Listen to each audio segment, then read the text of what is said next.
Australia প্রবাসী সাইফুল ইসলামের নিজ অর্থায়নে শেখ রাসেল ইনস্টিটিউটে মুক্ত হস্তে 4 বিঘা জমি দান করে শুভ উদ্বোধন করা হয়েছে।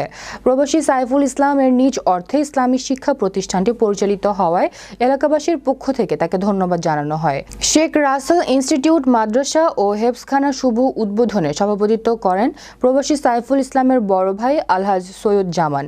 এ সময় প্রধান অতিথি হিসেবে উপস্থিত ছিলেন রাজীবপুর উপজেলা আওয়ামী লীগের সভাপতি বীর মুক্তিযোদ্ধা কমান্ডার আব্দুল হাই সরকার। বিশেষ অতিথি হিসেবে উপস্থিত ছিলেন রাজীবপুর উপজেলা বিএনপির সভাপতি প্রভাষক মোখলেসুর রহমান সহ আরো অনেকে। কারণে আমরা মাদ্রাসা স্থাপনে আগ্রহী হতে পারি।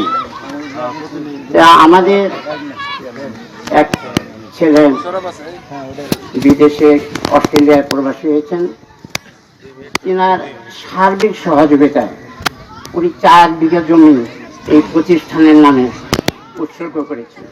শেষ হয়ে যায়, কোথাও আটকায় না।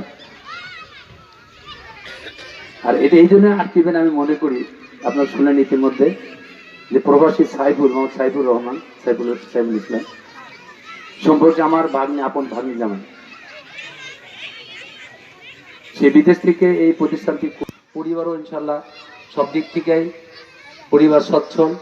আমার ধারণা, আমি মনে করি যে তাদের আন্তরিকতা আছে, তারা প্রতিষ্ঠানটি করেছে।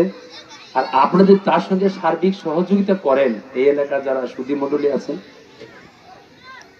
যারা বিদ্যানুরাগী, যারা ধর্মকে প্রতিষ্ঠিত করতেন, ধর্মকে ভালোবাসেন, যে ধর্মে এটা ইনশাআল্লাহ তরতর করে যে আশা আকাঙ্ক্ষা নিয়ে সাইফুল এটা প্রতিষ্ঠিত করেছে, আলেম ফাজেল কামেল পর্যন্ত নিঃশ্বাস, যেটা ইনশাআল্লাহ হবে।